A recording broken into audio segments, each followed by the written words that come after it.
शॉर्टकटमध्ये मी आपले विषय मांडण्याचा प्रयत्न करतो. सर्वात पहिला प्रश्न आपल्या भारतीय जनता पार्टीचे जे माननीय पदाधिकारी आहेत त्यांना आहे की आपलं गाव हे व्यवस्थित सुरू आहे का? आपल्या गावामध्ये होणाऱ्या घडामोडी आहेत या व्यवस्थित सुरू आहे का? कारण कोणत्या पण क्षेत्रात हॅलो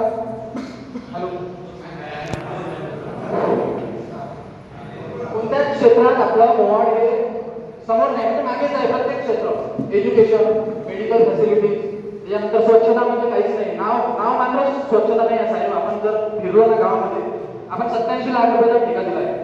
त्याचा कोणाचं देखरेख आहे, कोणाचं नियंत्रण आहे त्याच्यावरती मला हेच समजत नाही. 36 माणसाचं आम्ही जेव्हा एस्टिमेट कॉपी मागितली, 36 माणसाचं त्याच्यामध्ये काम करायचं नियोजन आहे. तर ते 36 माणसं कशी आणि कुठे काम करतात दिसतच नाही. 20 माणसाच्या वरती काम करत नाही. ते म्हणतात की आमचे 36 माणसं असतात, 5 इकडे 5 तिकडे 5 तिकडे फक्त सांगतात, पण कामं मात्र कोणते करतात ते दिसत नाही. स्वच्छता काहीच नाही आहे यांच्यावर.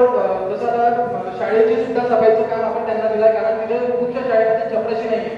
एज्युकेशन पासून सुरुवात करू आपण. एज्युकेशन म्हटलं म्हणजे असं झालं आहे आपल्या गावचं की प्रत्येक कॉन्व्हेंट पासून तर सर्व छोटे मुलं बसेस बरोबर मार्केटला जातात, खेळगावला जातात. तर आपल्या इथे आपण कुठे मागणार, कुठे आपण आपल्याला कुठे प्लॅनिंग करण्याची आवश्यकता आहे? सेकंदाला तुम्ही अध्यक्ष आहे भारतीय जनता पार्टीचे, तुम्ही युवा आहे, आमचे मित्र आहे, तुम्हाला आमच्या गावासाठी काहीतरी असे वेगळे नियोजन करावं लागेल. वेगळे म्हणजे फक्त रोड, नाल्या आणि रस्ते आणि बांधकाम विभागाची कामं करून चालणार नाही साहेब. एवढं चांगलं कसं होतं मोहाडचं 1991 पूर्वी याच्या आधी सर्व ठिकाणी संपूर्ण असं मोहाड होतं. आज जर बघितलं साहेब एवढं ते कॉम्प्लेक्स बांधून ठेवले, 10% 15% कॉम्प्लेक्स भरले असेल, त्याच्यामागे खूपसे रिझल्ट आहेत. एज्युकेशन बरबाद केलं, त्याच्यानंतर मेडिकल फॅसिलिटीज नाही, प्राथमिक आरोग्य केंद्र आमच्या इथे. आम्हाला तसं ते आपलं ग्रामीण रुग्णालय पाहिजे असते तिथे, शहरी याच्यामध्ये आल्यामुळे ते प्राथमिक आरोग्य कर्मचारी तिथे लिमिटेड आहेत. तर आपण तिथे ग्रामीण रुग्णालय त्याची व्यवस्था करून दिली तर इथे सीझर होणारे जे पेशंट्स असतात त्यांना फायदा होईल. आपण त्यांना इथून वडोदरा, आपण नागपूरला रेफर करतो.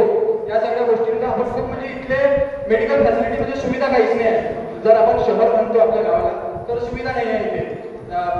सोनोग्राफी सारखी सुविधा आपल्या इथे सहजपणे उपलब्ध होईल, तर त्या गोष्टी आपल्याला इथे उपलब्ध करून दिल्या पाहिजे साहेब.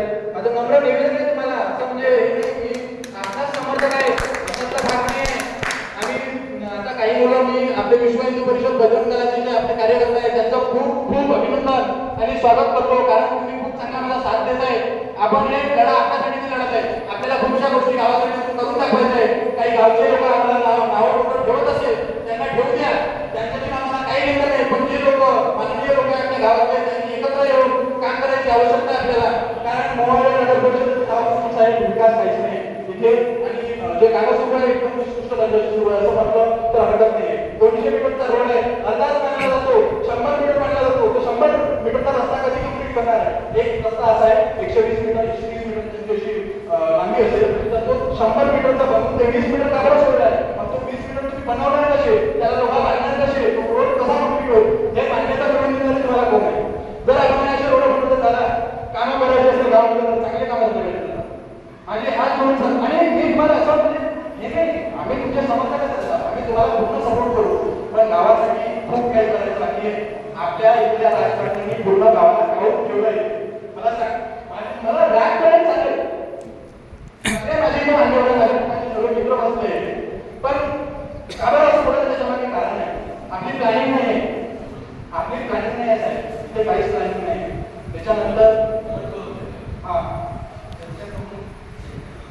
त्याच्यानंतर आपलं जे इंटरेस्ट होता 27 लाख रुपयाचा त्याची चौकशी, कारण हे आपले नगर परिषदेचे कर्मचारी आहेत त्यांची सांगता त्याच्यासोबत आहे. आम्ही खूप प्रयत्न केला माहिती काढण्याचा, पण ते आम्हाला टाळवाटाळ करत आहे. आपल्या इथे सीओ नाही आहे, कारण आपला सीओ मिळत नाही आहे. ठीक आहे, कमी आहे सीओची. आम्ही जेव्हा सीओ भेटायला गेलो गोडीकर साहेब म्हणतात आम्ही 8 तिथे होतो, ते म्हणतात माझ्याकडे वेळ नाही, मोहाडला यायसाठी साहेब फक्त येऊन तर बघा गावची परिस्थिती.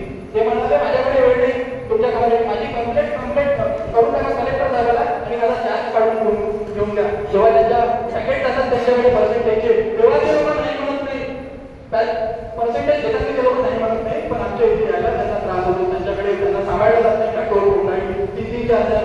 तर नम्र निवेदन आहे या गोष्टी